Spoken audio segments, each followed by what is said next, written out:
first statement to them is get out of your offices, go outside, right? Like, no one cares that you're sitting in your office. Like, yes, that work needs to get done, but at the end of the day, unless you're not the, the front person or have someone that can be the front person for your organization, then, no one's going to know who you are. I mean, I've gone to stations that have been around for 25, 30 years, and still no one in their community knows who they are. So it's just like, every community I've left, actually, the great part is people know who we are now. Yeah. But, you still have that challenge about who I know. I have lots of friends. So yeah, it's, I love doing it, so. That's great. Should we get this show off the road? No, we're speakers. You got another cool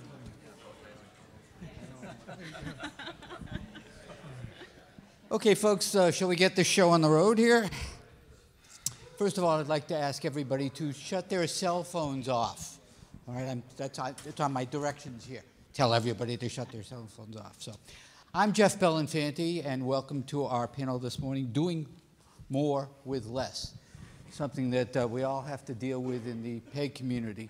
And it's really odd that I've been asked to moderate this panel since I spent most of my career in the broadcast side of the business, where they end up doing more with more, which is really bizarre. Although I will say, in fairness, we ran a little company and we were suppliers to both NBC, CBS, ESPN, HDTV, and we always felt that we had to work smarter and more efficiently than they did in order to provide them with programming that they could use, which I could never understand. But so I come by this honestly, having tried to do more with less my entire career. But with that said, we've assembled a very interesting panel for you today. We have some interesting things to show you later on in the presentation. And I'm going to encourage everybody who's here today to also share with us any tricks that you have found along the way. In fact, Louis over here is going to show us all about what he's got here at some point along the way. So it's a lucky strike extra. Here we go. Anyway, as I said, I've been around this business for a long time. I'm old enough to remember 2-inch tape and the days when an edit session was $500 an hour. We've come a long way since then, and now there's as much technology in this cell phone here as we had in a studio full of equipment in New York City when I got into the business way back in 1972. So with that in mind, we'll talk about some of the things that people are using these days to save money, save time, and work more efficiently. So I'm going to ask everybody to, on the panel, introduce themselves rather than me regurgitating anything. So first, Shelley, go ahead. Sure. My name is Shelley Wolf. I'm the executive director for PSTV. We are the Philadelphia Education Channel. I've been in the business for almost a little over 20 years, ran PEG stations, and this is the first time of doing just an education channel. So I'm very excited to be here and talk to you about how you can really engage your station and be part of, maximizing your time, maximizing your staff, but also maximizing the technology that you use in your space. So. Hi, my name's Alan Kobernick. We don't have a monitor up here, so I'm not sure about feedback, so I'm just assuming that the microphone's okay. I'm at Community College of Philadelphia. My job there is twofold. I'm executive producer of our cable channel, which is a Comcast Fios PEG channel, CCP TV, Comcast 53, Fios 21. And I'm also director of the entire multimedia services for the college. So it's kind of wearing a lot of hats. I'm looking forward to talking to you about how we use our PEG channel, which is quite different from Shelley's, and over here we have some public access. You guys have public access stuff, so I'm looking forward to talking to you about that. Hello, everybody. My name is Mike Bramer with Hastings Community TV in Minnesota, and I'm the executive producer there. So, hey, I heard some claps. Hey, that's my boss. Cool. Dreadful He's raising the roof. Does that mean he's raising my paychecks as well? If the presentation goes well, is that right? Yeah. So, yeah, I've been at HCTV for about 8 years now, and we also wear a lot of hats there. So we're in front of the camera, we're behind the camera. I lead a broadcast journalism class for high school students. I host a TV show called Take a Hike, Mike, which I've also been doing for 8 years. So yeah, do all kinds of stuff in front of the camera, behind the camera. And today, one of the things I'm going to be talking a lot about to fit our theme is how actually cell phones create pretty dang good video. And there's two pieces of equipment out there that are very cost effective, and they can make our jobs a lot easier. Instead of a team of 5 people doing it, one person can do the same job. So with that being said, I'm excited to share more with you. Okay, just out of curiosity, can I have a show of hands? How many of you are involved in educational television and only educational television? 1. Okay, what about government? Work for governments? Lots of governments represented. And public access. Sometimes public access and government go together. I know that's true for the channel I work with in Summit, New Jersey. And I guess, Mike, you do public access as well. Yep. Government, you do government meetings and we stuff do like all that. all the fun Yeah, stuff. and shooting. Last night, in fact, I was at a zoning board meeting, so staggered in here this morning.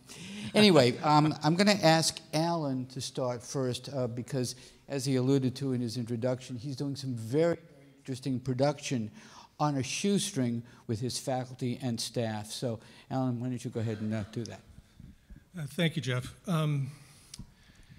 Just so you know, I'm more used to like having people in a circle and talking to each other. So I'm just kind of working my way into this being at a microphone talking. But basically,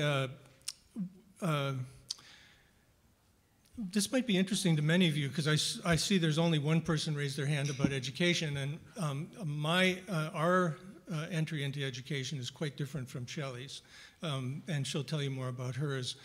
But we have, in 2008, Comcast approached our president and said that they wanted their bandwidth back because we weren't putting anything up on our cable channel.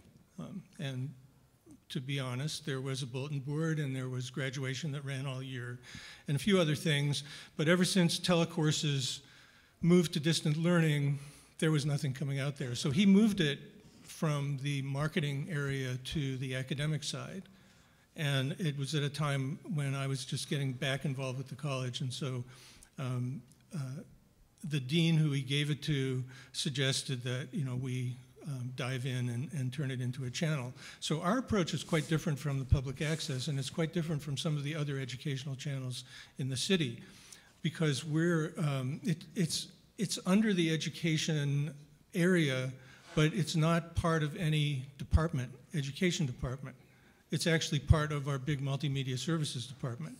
So we have some staff, but when they decided to do this, they gave no budget, and we just had to kind of bootstrap it using some of the existing staff. So we started with just asking them to buy us a couple of HD cameras and an editing station. And we started with no switcher, an old lighting grid from a former studio. There used to be a studio in the college. It was an industrial grade, which became totally obsolete. So when we started, we were shooting ISO. Does everyone know what ISO is? I know you do, right? And we had no switcher, and we were editing everything, and we were faced with, how do we get some content on this cable channel? Today, we have 17 different programs. We're 24/7, and we have kind of engaged in in-house production for about 85% of our programming. And the way we structured it is that we engage faculty in becoming co-producers of shows. They become the hosts. So our attempt was to make it a more traditional broadcast-like channel, as opposed to just grabbing news bits. We never put on lecture. We don't do lecture capture. We try to do interesting things that we can bring to the Philadelphia community. So by having the faculty co-produce it enabled us to provide this enormous amount of programming, and a big benefit is that people who watch the shows are getting a piece of the college that they wouldn't get otherwise. So, you know, given that, I know, so I'm from a more old school television background. So we're producing programs that require some kind of set. Some of them are interview shows, some of them are, you know, DIY shows, we have a car show, we have a cooking show, we have aerobics, we have yoga, and then we have some more academic panel kind of things, performance. How do we do that with one studio and shooting ISO? Well, we finally did get a switcher in 2 years ago now. And the switcher we decided on was a traditional TriCaster, the big one. And the reason we went with TriCaster is because of the virtual set. How many people are familiar with virtual set as opposed to green screen? So I did bring some pictures. I brought some stills of what we're doing. So let's see if this is going to work here. Forward. Things we did that involved students is we did a student quiz show, a little bit like, I don't know if you guys remember College Bowl. I mean, it kind of dates me, but so they're in teams. Some people up here do, but they're in teams. This is a total virtual set, and it's in our little studio. And as a matter of fact, the tables are lined up on opposing sides of the studio with green screens. But the coolest thing about the virtual set isn't that you can just create the illusions, but you can, if it'll go. So, are we going to go multiples? Okay. So you can, when you change camera positions, you can actually preset them on the switcher, and so it takes all of the perspective with it. And you're not in that realm of, you know, when you're using a green screen, every time you change a camera, you have to do something about the background. Otherwise, it looks like people are popping around on a, you know, in an unreal space. So we chose to do this, and we were able to have those, with the virtual set, you can also have, you know, video locations right on the set. And this is a student show, student production that we do every year. And this, again, is a virtual set. And the background screen is being sent through the switcher as well. So, you know, there's their insert segment that we rolled. And then again, perspective changes when you change your camera angles. And there's a lot of digital options available. So how does this save money? We don't have space to store sets. We don't have to buy sets. This is another virtual set for a bicycle show. And the only problems, and gradually we've learned how to resolve them, are that when you do use the virtual environment, you have to be very careful about when you scale the images, because resolution becomes an issue if you scale them too much. But there's ways around that. And then we actually did a gala presentation, profiles, and we used the virtual set for that. So we use virtual set quite a lot. And is that a JPEG of the city of Philadelphia behind him? No, actually, that came with the virtual set. That's your generic city. So the sets are very interesting. If you've never dealt, how many people have actually built these sets? Just one person here. So what we do is we buy for a couple of $100 a set from a virtual set company, and what they offer is you download this whole series of Photoshop files, and then you can alter them, adjust them, and in Photoshop, actually, let me go back to, this is, we're clicking here. I don't mind sharing the name of the virtual set company if you know it. It's called Virtual Sets. Oh, virtual set. There you go. And you purchase the virtual set for basically what what device you're using. This guy's not working very well, but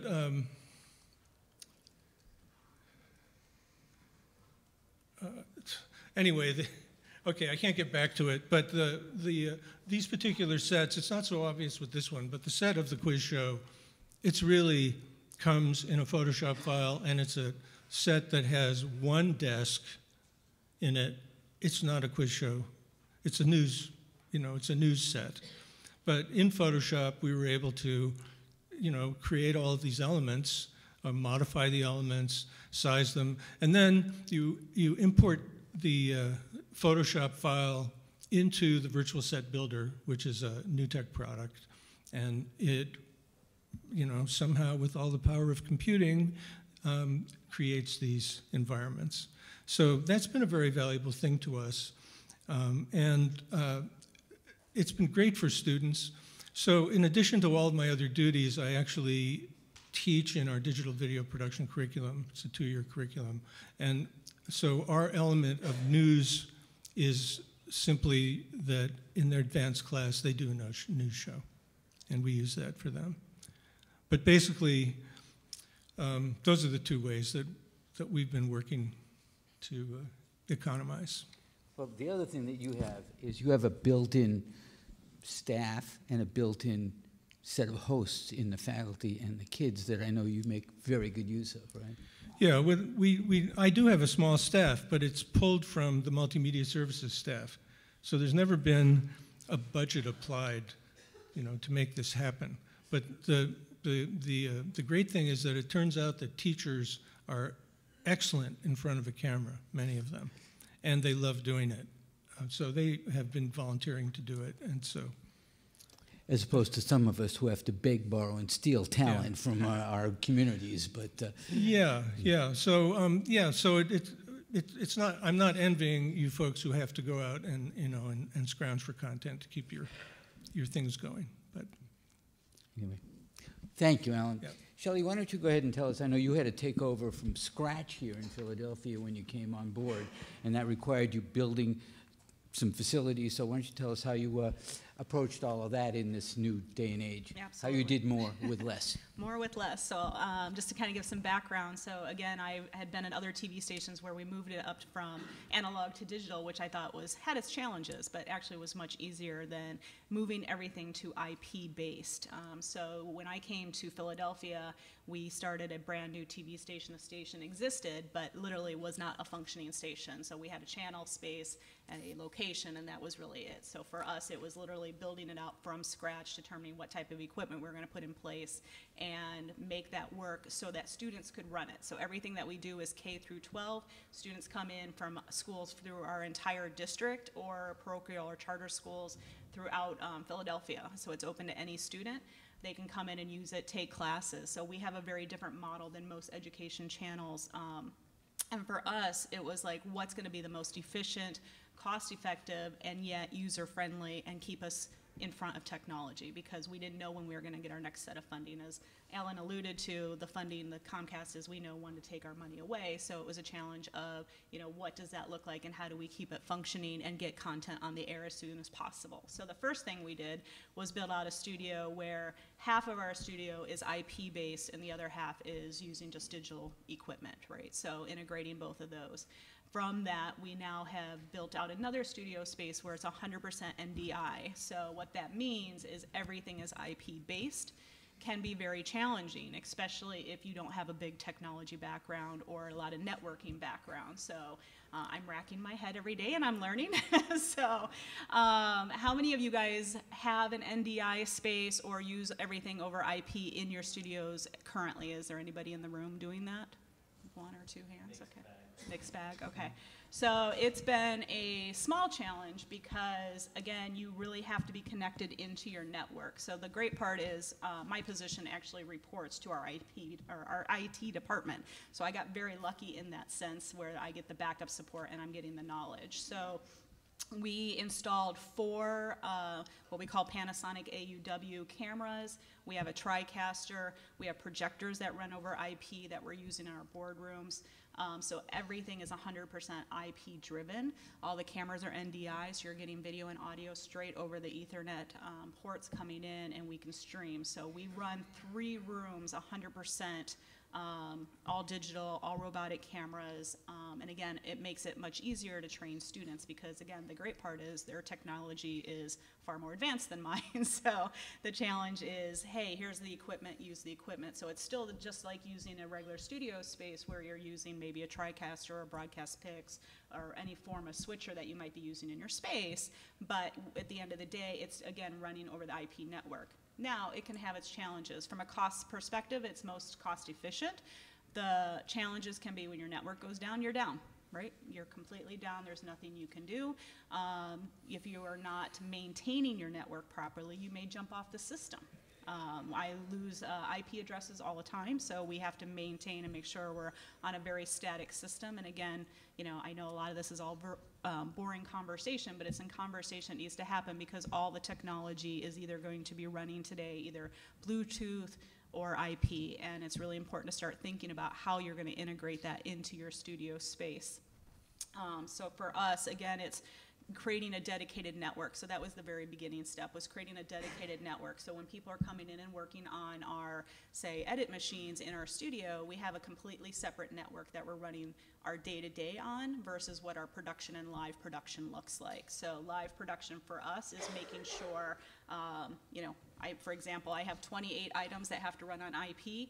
I should say I have 30 items that list that are 30 items of equipment. So again, projectors, switchers, cameras, microphones. All of our microphones run on IP. I'm trying to think what else. So audio, all your audio throughout the whole plant? Whole audio, all the speakers. So, and again, all that transitions have to be dedicated and not interfering with one another, but maintaining a static space. So the great part is I think we have sequestered it and made it happen. The challenge is, again, making sure that network is always up and functioning and there's enough bandwidth as well to support that. Yeah, one of the nice things about NDI is it's an open source, open to many, many suppliers. So many of the things that you can look on in the floor of this convention, the exhibits here, and any other place you might go to, NAB and stuff, a lot of manufacturers now are building equipment that integrate into NDI systems. So, for example, when I built my first system, the very, very first thing we tried to figure out is how many inputs we need and how big a router switcher we would need. All that technology is completely changed now. What you've got is an IP infrastructure, so you don't need a router switcher. Do you own a router switcher? We do not have a router switcher. We do have a switch. Everything's powered over Ethernet. Yeah, and but the cost of a router switch versus the cost of a Cisco switch is, you know, it's night and day, yes. And it has revolutionized the development of new studio systems. It brought the costs way down. So if you're thinking about building a new system, look into NDI. It will save you money in the long run. And it also allows us to go from any school. So again, we have over 200 schools here in Philadelphia. So the great part is that they can tap into my IP network. And I know some of the stuff that Mike's going to talk about, the system for what he's using actually could directly come. So if we wanted to stream, say, like a graduation or a basketball game from another city or another community in the north, then we could bring it right into our channel, go live, just using the IP base. So. That's a big deal. That is a big deal for us. That is a big deal if you were trying to integrate different locations in a town, within a town. And it's not all dedicated to fiber, right? Again, fiber is very expensive. It long runs, and you're going to start degrading content the longer it goes. So when we think about how we're going to integrate schools, because part of our charter with our funding model is also putting what we call media hubs or media technology into every single school throughout our district. So through doing that, again, we're looking at solutions that make the most sense. And what Mike's going to present today is actually one of the biggest solutions we're looking at to put and give to each of our schools. But right now we've been giving them, you know, cameras that have access to IP and, again, can then convert, and we can take live coverage from the schools if we want to do that directly as well. So. Okay, we keep talking about Mike, so I guess we're going to have to bring Mike on. It's quite the here. tease. And this is what pressure on me. This is the section of the program I call Beyond the TriCaster. Yes. All right. So I'm sure many of you are aware of the TriCaster. It was a great revolutionary device when it came on the market. A lot of us are still using TriCasters as the basic part of our stations. However, there are lots of new technologies available that will save you money, save you time, save you personnel, and make very pretty pictures. So with that, Mike, you can tell us what you've brought to show us here today. Ladies and gentlemen, the future is now. So I'm not an Apple employee. I'm not Steve Jobs. I like black turtlenecks, though. And I like iPhones. So I'm going to be talking a lot about like iPhones, and I'm going to be talking about a product called Sling Studio and Switcher Studio. I just want to put it up front right away that I don't work for any of these companies, but these are two great solutions that have worked well for us in Minnesota. So with that being said, let's jump into the first method we use. Studio. So what is Sling Studio? Well, for one, it's portable, it's wireless, it's intuitive, reliable, and cost-effective. So this is a white box here, and from the picture it looks kind of big, but really it's not much bigger than this cylindrical pitcher right here. So it's quite small, and basically what this device is it's a multi-camera switching device. So the Sling Studio creates its own Wi-Fi signal, and any cameras that have an HDMI out can connect to this device. And then you do all your switching from an iPad or a Mac computer. So you can see again how small it is. That's just in a standard backpack, so look how little that thing is. It fits right in a backpack. There's fast setup, and you can even use it from a backpack. So it runs off a battery, or you can plug it into the wall. The batteries last 3 hours. So this is me demonstrating how trendy, hip, and cool it is. Check that out. But if you're going to put a hot little like computer device in a backpack, you want to make sure there's proper ventilation. Otherwise, because we've had successful shoots with this in the winter, and then we tried it on another day indoors with the backpack enclosed for an hour, and it got really hot. So make sure if you're going to, and again, everything I'm saying, I'm not responsible if you people try this and you do start a fire, but no. Kidding aside, if you have ventilation in the backpack, we've been able to go live from a backpack. And that just showcases how portable, how small, how quick and easy this thing is to set up. All right, so here is a video example of a music festival in Hastings. And with this, again, we live streamed right from the backpack. And I'm just going to show you a little bit of this. How you doing? Hey, we got channel 11 here tonight. Or actually channel 14, was incorrect. Or is it channel 10?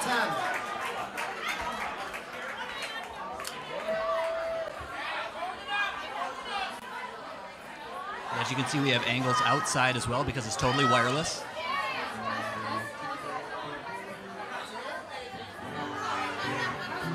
So we have a Sony FS5 on the floor here. How many total cameras? You can hook up 10 to this device.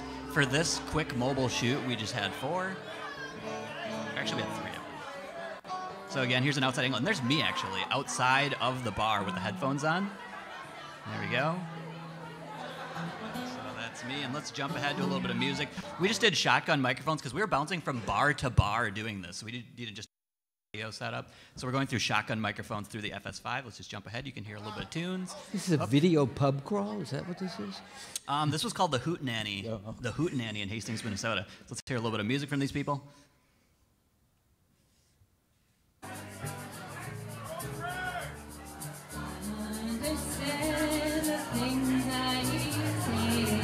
that's good. All right, so that's that.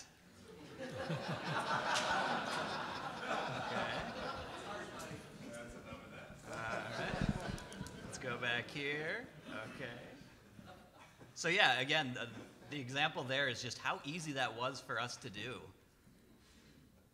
So let's go back here. So like I said before, you can attach batteries to the bottom of this unit. The batteries last 3 hours, and they just snap right on the bottom, or you can plug it into the wall. You can also attach it to a tripod. Because this device is creating its own Wi-Fi signal, the higher you put this thing up, the better it will work. And then, so any camera that has an HDMI output can connect to the Sling Studio. So as you can see here, that plastic device there's a shoe mount on it that attaches right to it, and then there's a cable that's going into the HDMI out on your camera. Like I said, it's wireless. That is so nice. For years we were using TriCaster, and we still have TriCaster. It's a good system. But it's so nice being able to cut the cables. Like when we do sports, that took like 2 to 3 hours of setup just running cables and taping that down. So when you have the ability to go wireless, me and Kurt, a lot of times we head out like, less than an hour before the event starts, which is like unheard of compared to what we used to do. So this system is wireless up to 300 feet away. Any camera that can output HDMI can be used. And then iPhones and iPads can also be used as cameras up to 50 feet away. And Sling Studio Hub creates its own Wi-Fi signal, like I said, and no more gaffing cables. Who likes gaffing cables? Nobody likes gaffing cables. Huge time saver. I see a lot of heads nodding like, oh, I hate, your knees will thank you if you can go wireless. So how many cameras can you have? You can have up to 10 cameras connected, and each of the cameras needs a camera link, like I showed, unless you're using an iPhone camera angle. So 10 cameras can connect, but you're not going to be able to see all 10 angles at once in the iPad. You can only have 4 active angles showing in the iPad, and at any point you can swap those angles out. And then there's also one HDMI input if you have a wired connection. This is what we usually use for our laptop feeds. If people come into the studio and they have a PowerPoint or they have pictures, we can plug that right in, and that works really well. So the app you have to put on your iPad or your Mac computer is totally free. Originally, it was only available on iPad, but not too long ago, they made it where you can run this application from a Mac computer. And again, you can see the size of the Sling Studio next to a laptop, very small.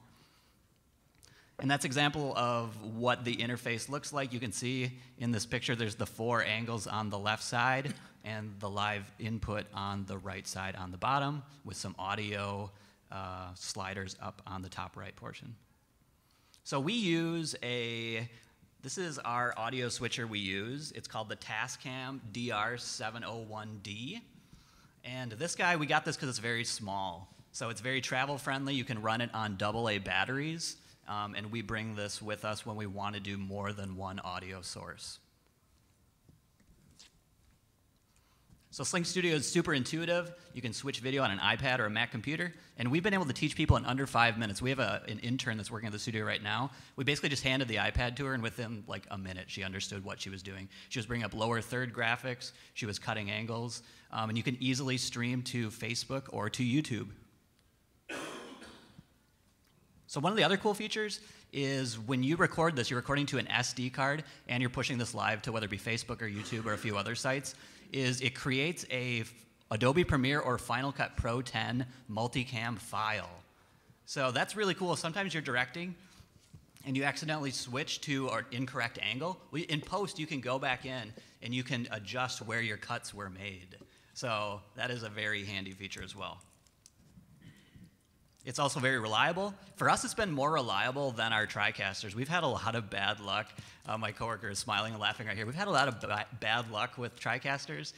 We had the TC1. We had 2 of those. And for us, we had lots of issues where we were calling in. The system would fail. The stream would fail for no reason. But with this, we haven't had any issues really at all. The stream has always stayed up. And like I said, you can record the final output of each camera angle actually and the final output right to the SD card, and this works good with a mobile hotspot for streaming. So we have a Verizon Jetpack, it's called, which works really well in Hastings, Minnesota, and with this, is that up here right now? Nope, that's not it. Oh, here it is. Sweet. So this is our little mobile hotspot for wireless internet that we can bring out, and this has been really handy for us. Mike, I have one question. The Sling Studio creates its own Wi-Fi network. You're not on a public Wi-Fi network. Correct. Right? Yep. Which makes it much more reliable. Exactly. Right? Yep. It puts out its own Wi-Fi network. We do connect to an actual internet network, like our Jetpack, to push it live. That's what this guy is for. But if you weren't going live, you're away from the public internet. You're in a private virtual network. Exactly. Fabulous. Hey, we can afford that. This is one of the things that one of the reasons that the boss gave the thumbs up with this is because this wasn't that much money for us. Studio unit, and then each of the wireless camera links are only $350, and then the batteries are $150. So keep in mind, if you want to connect like 5 HDMI cameras, you're going to need 5 of these $350 camera links. But you compare that to like a $15,000 TriCaster that we purchased recently, it's a really sweet deal. But nobody's perfect. So there's some limitations that we've encountered. This takes a while to get used to, but there's a 2-second lag behind real time. So if I'm switching from my iPad, there's going to be a 2-second delay, which if you're in the room with the production, sometimes that can kind of throw you off. And honestly, it took a little bit of practice to get used to that. That's the one thing where with TriCaster, there's no lag, which is really nice. With this, there is some lag. But for us, the positives outweigh the negatives. And right now, there's no graphics. Well, there's a couple graphic templates, but they're very limited right now. The company's really good to work with. Like anytime we have questions or they do live seminars, they say there's more of this coming, but right now what they have, the graphics are pretty limited, and there isn't much for templates that you can just put in and quickly change. There is an instant replay feature, which is nice for sports, but it's extremely limited.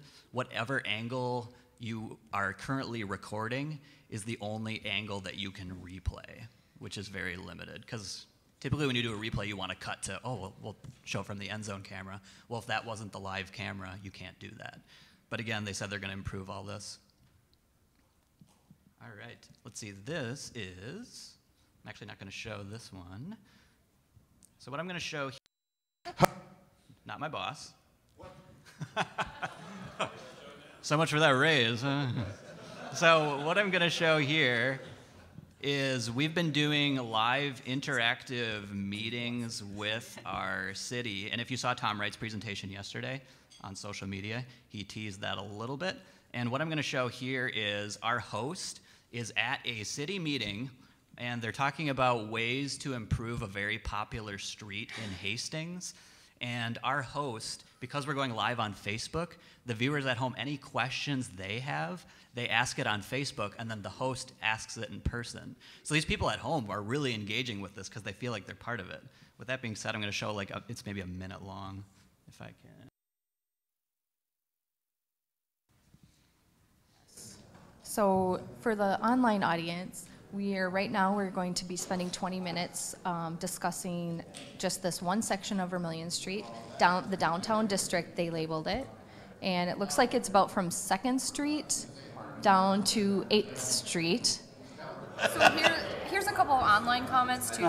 So Allie says that she was looking for more parking down at the ball field by 4th Street and Eddy. Oh, by Wilson Park. By Wilson Park, yeah. Yep. More parking there. Yeah, so 'cause let's there put is no that. parking. There's no parking there. No, that's that's down here. Yeah, It's right, isn't it? kitty corner from, it's right here. Yep, there it is. Right kitty corner from there. That's a great point. There is no parking. Cool. So that is that. So as you can see, and that's really easy to do. Just with the Sling Studio setup, I think we had 2 cameras that day. And you can just, because it's wireless, there was 4 tables of discussions. So our host would bounce around from table to table, and we would just follow her, and she just had a handheld microphone. So let me catch up here. And the next product that I'm going to talk about is kind of like the little brother to Sling Studio, but it's called Switcher Studio. And with Switcher Studio, there's no box. It all runs off an app on an iPad. So kind of like what I just said with the Sling Studio, but you take away the box. So it's app-based, but the catch with this one is you can only use phone cameras. But there's also PTZ functionality, which I'm going to showcase in a second here.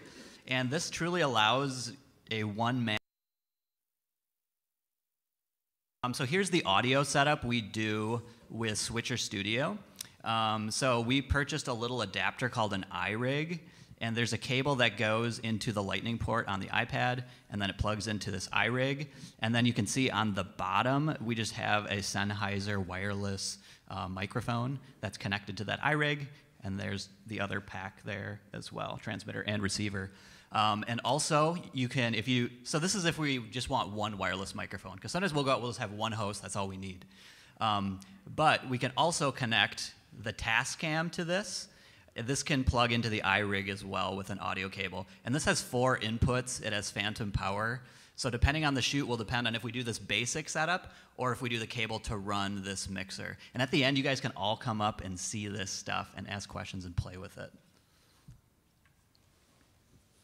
And by the way, we're live on Facebook right now. So Kurt here is in the front row, and I told him when I started speaking to hit the live button just to showcase how easy it is.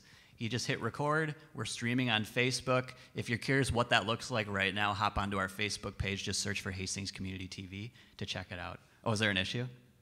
Oh, he says he hasn't checked it, so she'll check it. Let's see if it's working. Like I said, this is app-based. Yeah, the boss is watching. So it's $30 a month for this bad boy, or you can pay $300 a year. And all you need is an iPad and iPhones. Before we decided to really get into this, I have an iPhone 10. My coworker Kurt has an iPhone 10. Yeah, you can do a month-long trial, too. Yep, you can do a free trial. I think we did that first. That's a great point. And the cool thing is most people have iPhones. So even if your station isn't ready to go out and buy a bunch of iPhones, you can try it with your own and see if you like it. The cool thing with this is, like Sling Studio is easy to set up. This is even easier to set up. What would you say in like 15 minutes, Kurt? Usually we can have it up and running. So that's so nice, because we have a small staff too. And that's why I want to talk about this today, is we're truly doing more with less. So we use iPhone 8s as the cameras. We have 3 of them, and when we purchased them, they were about $800 each. And with Switcher Studio, you can connect up to 9 iPhones to it, so you can connect quite a few. So with this, the cameras connect via any reliable Wi-Fi network. So here's another difference from Sling Studio. Sling Studio puts its own Wi-Fi network out. With this one, you have to connect everything on the same network. So make sure you have a reliable Wi-Fi. Again, with us. Oh, I hear my voice coming through Facebook. That's a good sign. Is it working? Rock and roll, cool. Yay, 2 people. Again, usually we create a Wi-Fi network with this guy here. Another thing is the iPhones are cool. They have really good image, but when you zoom in, it gets really pixely really fast. So we purchased the Moment iPhone lenses, and they twist right onto a Moment case. So we have a zoom lens, and we have a wide-angle lens.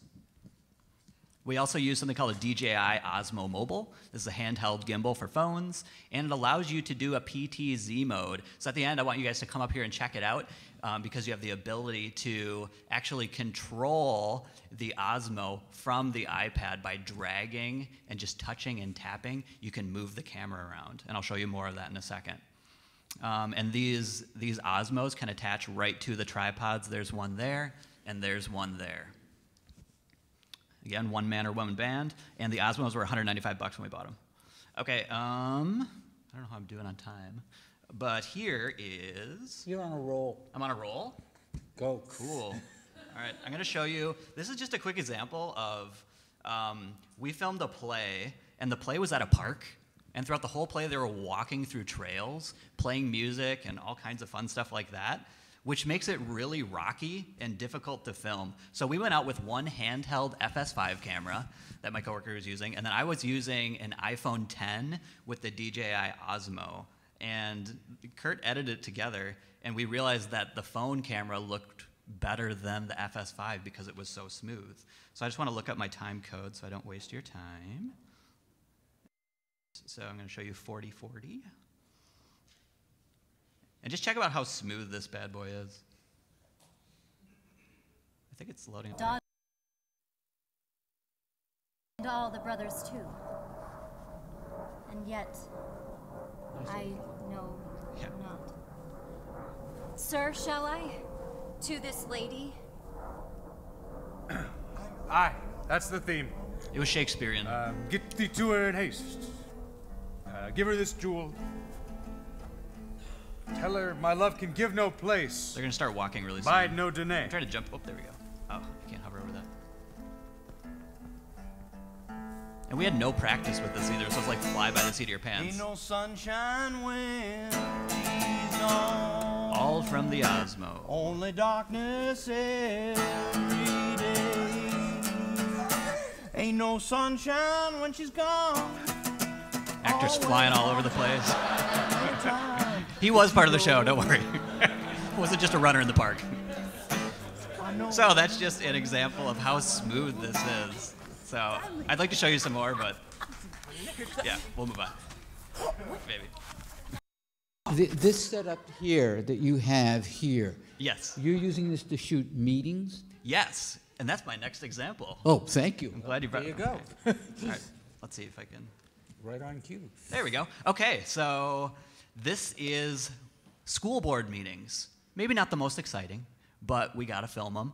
And our school board does not want to go into our council chambers. They want to do it in this small boardroom, and they said they would never move away from the small boardroom. So we had to come up with a way to effectively film this. And again, we have a small staff. There's only 3 of us full-timers. We have a really small staff. So in the past, it was like 3 of us. And now we got it down where just 1 person does it.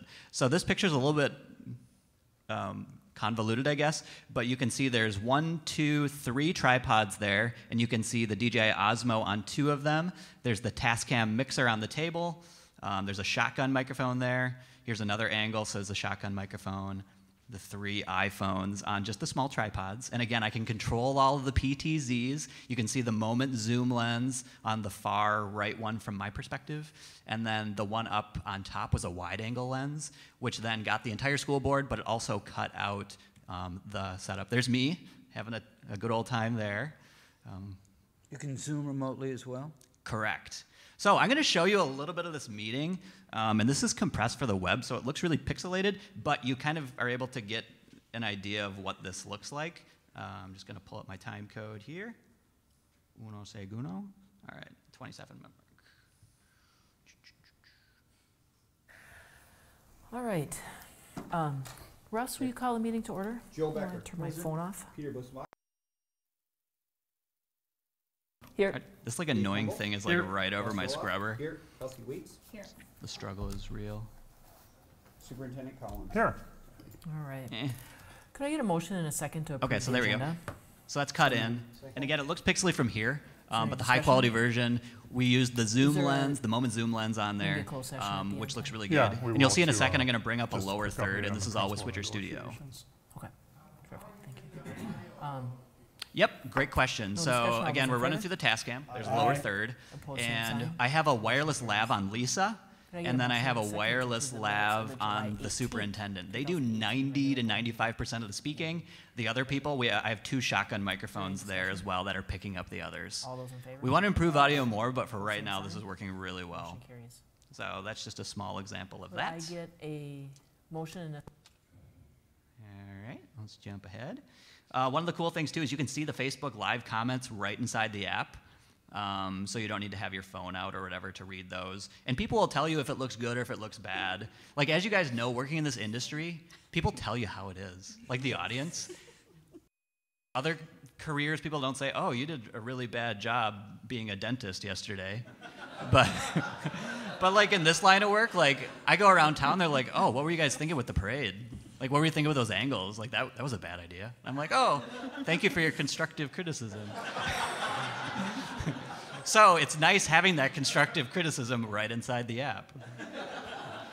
Okay, here's another example. We're doing a ton of ribbon cuttings at HCTV, and the reason we chose this example here is this was a new trail that opened between our city and another city. So they met right in the middle on this nature trail where they wanted to do a ribbon cutting. But the tricky thing with that is we want to go live, we want to do all this stuff, multicam, but there's no power and there's no Wi-Fi. But because we were using Switcher Studio with our jetpack, we were able to do this out in the middle of nature. We were able to go live. We were able to do some multicam switching. Let me bring up my time code. All right, so 2440. I should be able to click this one. County staff. Yep. Molly O'Rourke. We went through our jetpack. Your Verizon's in there. Yep. So 2440. Okay, I think this is where I want it. So much. That's fantastic in county, but also all the community members who provided their input and feedback. We have businesses here today that are in the area that are seeing the celebration. We have residents and nearby Kurt property was owners. using a handheld Osmo here, just showing the people, showing this new bridge, this new trail that was opened. There's me there, right in the front row. Let's talk a little bit about funding, because these things aren't You can free, see, you can fade, right? you can And cut, so, you can bring up lower Minnesota thirds, legislature- all that stuff. But the reason I wanted to show that example is just how we were like, that's cool, you know, there's no power out here. There's no Wi-Fi. And we were able to put all this on. Another thing that's been really popular is we have a festival every year called Rivertown Days, where there's tons of booths set up, craft shows, animal shows, all this stuff. And in the past, we would film events, and then we would go back and we'd edit it, and we'd put it out a week later. But instead, this year, we decided to go totally live with all of our interviews. So throughout the day, we were doing like 2-minute live videos. And this is an example of that. And this was used with just one iPhone and the Osmo. And the iPhone was actually running Switcher Studio, which was really difficult because we were running the app just on the one small phone. But this ended up being the most popular Rivertown Days coverage we ever did. And it was the easiest because there was no editing, and we put it out right away. So here's a small example of that. Center booth. How's it going, ladies? Good, how are you? Good. What is your name? I'm Abby. I'm Rachel. All right, Abby and Rachel, you have two like slithery, slimy things in your hands. Tell me about these snakes. So this is a milk snake. It's not native to Minnesota, but at the Nature Center, sometimes people will surrender pets because they don't realize snakes can be an up to 50-year commitment. So we'll take people's pets sometimes and give them a nice, good home, and they're great for education. Our milk snake just said, so her colors are super bright and vibrant. Wow, and tell me about this one. This one is our corn snake. Okay, so then I and make she was jokes also a about pet I'm surrender. slimier than the She's around snake, etc. 23 years- But you can see the handheld wireless adapter on the bottom there. And with that being said, do you want to take it back? Yeah, Cool. I'm just going to cut Mike off because we're running out of time, and I do want to get to a couple of other things. One of the things that Shelley alluded to in her first speaking was that she took over a whole brand new staff and had to get things going. And in order to make things work efficiently, she discovered some ways to get more out of your staff. So again, more with less. More with less. So I'm actually going to talk about my station in California versus my station here, because my station here was me for 1 year by myself building it out, to now I have one other employee, and again, it's working with students, so it's really trying to manage that. But when I talk about the station I ran in California, KMBT, we had a staff of 7 folks, and we had 7 channels that we ran 24 hours a day. So it was really trying to look at how do we manage our time, how do we manage our staff. A lot of people always have like the front desk person, right? What's the front desk person do? They answer phones. Well, is your phone ringing 24 hours a day? No. So how do you utilize your staff, engage your staff, and maintain retention? So some of the things and tasks that we looked at was, number one, what are your staff's skill sets? How do you embrace those skill sets? So for example, our main engineer was also a photographer. And so we said, all right, again, I think we also have to look at the fact that our staff is going to leave at some point, but if we can engage them and help them become better at their jobs and their skill sets, they may stay a lot longer. So I found that with my teams. And so, again, my engineer was a photographer, so I let him hang his photography in the space, but I also let him start teaching our photography classes. Our community was asking for photography classes, so it actually worked out. So we engaged him to become one of our photographer teachers, and then, you know, he could display his artwork, and again, it helped to keep him excited about what he's doing. So now he's, you know, in charge of the drones, and he's in charge of, you know, maintaining all the new technology that comes through, but it gave him that excitement to stick around longer. Same thing with the front desk person. You know, everybody's always trying to think, oh, we need to do social media. She was really interested in hoping that she would be moving to Google at some point, and I was like, okay, well, you don't know a lot about technology. You're not interested in learning the cameras and learning studio production, so what can we give to you? So we actually challenged her with managing, you know, all of our camps that came through, managing tours that came through. And then we taught her about social media, and I used social media as, like, this was her way of really engaging not only with the staff, but learning more about what we did at our organization. Because I think sometimes when we have a front desk person, they may not know what you're really doing in your organization. So this was a way for her to really start understanding technology. You know, we set it forth that everybody on staff was responsible for providing technology, or not technology, social media information for her to post. But again, she obviously had to proof it and be part of that process. So again, I think it's really important to look at your staff and how you're utilizing your staff. Another thing that we did was we moved over to the Google Suite. So for those of you that are nonprofits in here, they offer an entire program that's free for you to turn over your system to Google platform. I'm not here to promote Google 100%. I know there's anti-Google folks, and that's fine. But for us, when you have a small staff, it worked really well. You can have shared documents. You have everything that's at your hands. It allows me to be able to work from the road when I go on to do speaking engagements and that sort of thing, and still be very connected with my staff. Your email addresses can match, you know, your TV station, so it doesn't look like it's a Google address. Again, everything that we used it for is sharing content. At the school district, we have full drive that's unlimited. So for us, we can share video files back and forth. Kids can edit something in the classroom, get them to me instantly, and there's no worry about, you know, storage space.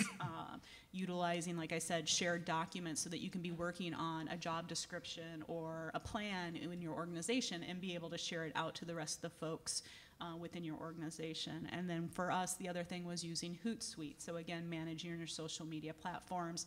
There's a lot of other ones out there, but trying to really look at how do you maximize your time. I know at my station currently, you know, I'm in charge of building a website. I'm in charge of programming the channel, teaching kids, making sure school board meetings happen. As soon as I leave here, I'm going back to another meeting. So, you know, it's how do I manage my time and make sure that I'm effective as well. So I'm really apt in promote and trying to find the most accessible tools that work for everyone within an organization, but also are user-friendly and forward-thinking. So even when we talk about tools where we use for switchers and that sort of thing, for example, we've gone the TelView route for us, you know, but all switchers out there have very many assets that support your needs. But again, I have to be future thinking. I'm not sure when I'm getting funding again. I have to think about the tools, and I also have to think about my staff and maintaining retention. In the PEG world, it was, for us, we really relied on our volunteers. So our volunteers were 100% engaged in everything that we did. We were not staff doing productions. It was always volunteers. So again, how do you engage those volunteers? How do you make them feel like they're part of that team? And the same thing here, it's students 100%. As the facilitator of my organization, I teach, the kids do everything. We're not the news, we're not out there covering events, we're not taking on requests that our staff may be asking from us. I say if a student can't do it, we're not doing it. And so far that's worked. And the great part is kids are really engaged in technology. So I also think what's really important as you guys grow your organizations to think about how you're reaching out to your community and who your community is. What are the needs and how are you engaging those folks in your community, because they all have a lot of knowledge in using technology, and I think that technology will help benefit how you move your organization forward. So. Thank you. Okay, as we wind down here, you've heard about how some of us have found ways to do more with less, but I'm going to ask you guys to all contribute things that you've discovered along the way. I mean, we've barely scratched the surface on what I'll call backhaul or distribution. Certainly the Sling Studio and all that has a built-in backhaul, but there are other devices that allow you to easily stream to the internet. Epiphone makes one of them. But I'm going to start here by coming to Louis here, who's going to tell us what he's doing over here. Louis, what do you got here? This is the Beast Grip Pro. It's a simple phone mount that I can use to use Canon adapters for Canon lenses. So I have, yeah. So that's an iPhone? It's my Google Pixel, but it can accept any phone. I mean, here's my screen. Cool. Wow. Sick. And you said that's a regular standard Canon lens? Yeah, the lenses are completely interchangeable, so I can remove this and pop on any other Canon film lens. And it is a depth of field adapter. The device is called the Beast Grip. One word. You can actually find their videos all over the their own website. And the depth of field adapter is what allows the Canon lenses to be mounted to it. And because of the depth of field adapter, you can actually use really fast lenses, so you have really shallow depth of field, giving you the soft focus that pretty much everyone wants in their videos at this point. All in this rig, including my monopod, less than $800. Without the phone. Not the phone. Here you go. Yeah, go ahead. Everything is under $800 minus the phone. And you can use your own phone. Okay, I'm sorry. I don't have a mic there, so talk really loud. Luis, did you try L-series lenses on that? I have not. These are the EOS lenses. But they do make adapters that you can attach to the depth of field adapter and then use other lenses, Canon, Nikon, Sony lenses. So yeah. That's a pretty cool phone.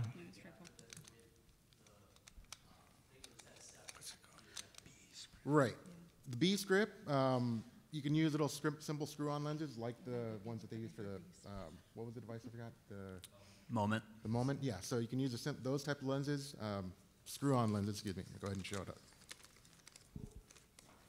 So the B-Script itself is literally this device. So this is the adapter with the lens attached to it. So cool. I'm again on the Galaxy, so it's an Android open camera AP. Yeah, and because of the fact that it is a film adapter, it does invert the image, so you need an app to reverse the image so you can actually see it properly. See, you can see the images upside down. Lewis, do you use that for quite a few productions at your station? Actually, this is my own personal device. Okay, so you haven't used it. I've been using it just to play around with. Oh, cool. At the price, it wouldn't hurt for the station to get a couple, and that's sweet. As long as our shooters are comfortable using their own phones to shoot. Lewis, where are you from? PCTA, Southern California, Orange County. Very nice. Okay. All right. Anybody else have any devices that they've discovered that helps them do their job faster, more efficiently, for less money? Question. Question. What about doing a wireless multicam? How do you deal with intercom? With intercom? Oh, like communicating with we have headsets. We have the brand EarTech is what we use. We have the single ear and the double ear versions depending on the application. Yeah, they're wireless and they're not that expensive. Mm-hmm. Yeah, there's a hub. You can actually connect, 8? You can connect up to 8 to them if you get the hub. And how far, what is the distance on that? Was that like 300 feet? It's pretty far. We use them as well, and I love them. Like, they're very user-friendly, and I mean, somebody happened to walk way down the hall with it, and we were like, oh, you left your mic on. Did you know that? So, exactly. We've had that too, bathroom. The great part is you just move your the piece that you're going to talk into up, and so that's the muting part. So it's not pushing a bunch of buttons or anything like that. And then you can buy an adapter to add a whole nother realm to them as well. Mm-hmm. Anybody have any experience using a Mevo camera? Tiny little camera. Nope. Is anybody doing any mapping using a 4K PTZ camera and software that allows you to map images within that 4K? So you're getting a wide shot and a close-up out of the same camera. Anybody doing that? That technology exists. It's fascinating. You should look into it. Okay, I think Rushworks, Stephanie, Rushworks does that, right? They have a camera that allows you to map, and so you're getting several shots out of that one camera, right? Yeah, fascinating. Any other questions for any of the panelists? Okay, let me ask a couple of questions here myself. Any of you using non-standard editing systems that are either free or inexpensive as opposed to Premiere, Final Cut Pro, or Avid? Anybody have any favorites? Somebody? Where? Aha. iMovie, we use iMovie and Adobe Spark. Adobe Spark you can edit on your phone. Is that right? Yeah. You can get a free version, and then you can pay to the free version. You can't modify any audio or character generation, colors or sizes. But if you pay a monthly fee, or if you join a large group of you in your office sign up, there's a monthly fee, and that allows you to make all those changes, and you edit it right from your phone. It's all shot on the phone, photos, video, and audio. It's great. Super user-friendly. And the nice part about Adobe Spark is it actually works on Chromebooks and nothing else that works on Chromebooks for editing software.